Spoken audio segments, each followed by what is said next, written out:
Good evening. I am going to take a few minutes to show you how to complete an adoption contract on your phone or your computer if your computer can act as a tablet. I'm using my computer simply because it's easier to record with my phone, but the concept is the same. On your phone, you can type in cvrrescue.org/volunteer-forms. And when you click on there,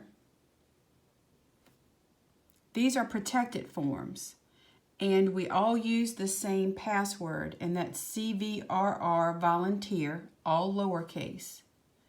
And once you click enter, it takes you to all of the protected forms.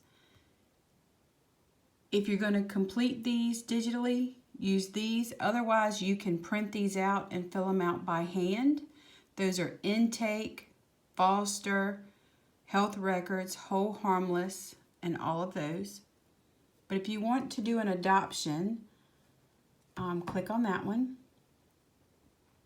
And all of the things in yellow need to be filled out. And these will show up on your phone if you're using your phone as a tablet. The L number is the number we assign to our animals. Now, if it's a cat, it will be a G number. But if you need to know that number, you can always text one of us. We keep a spreadsheet, and all of our animals have their own numbers. So it's important that that goes on the contract as well if we need to go back and look that up. But the adoption contract, you would type in on your keyboard what the L number is, and it may be L19 because it's the year 2019. Depending on your animal, it might be 017, for example. Then you would type in the dog's name. If you'll notice, every box with an asterisk has to be filled in. So your dog's name, I think PD had a good visit today, so it might be PD who's being adopted.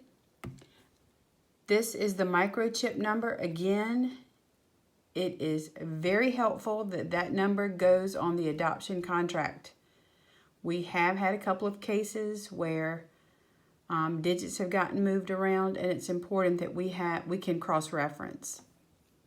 Estimated age, if you want to put that, we also recommend putting an estimated date of birth instead. That way it takes less math.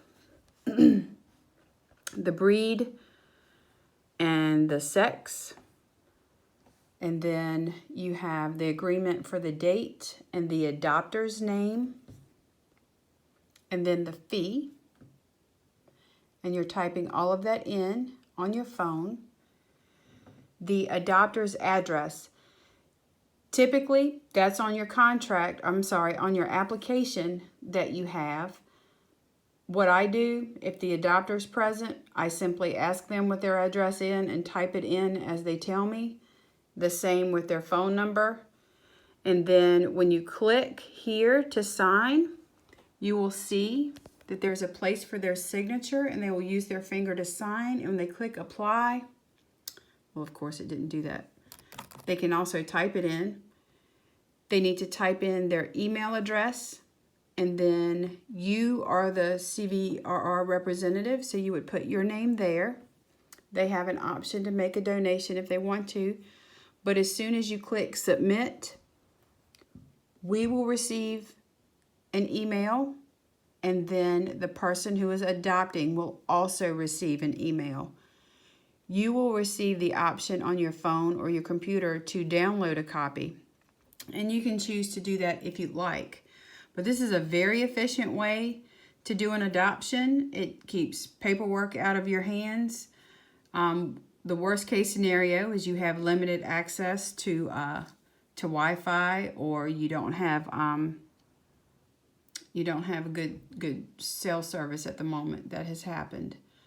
But it's just that straightforward, and sometimes it's helpful to go through the terms and conditions with your adopters so they know what those terms and conditions are. And that's pretty much it. And at any point in time you're in the middle of an adoption or the beginning, if you want to reach out and try to get some help, we're happy to help. Thanks a bunch.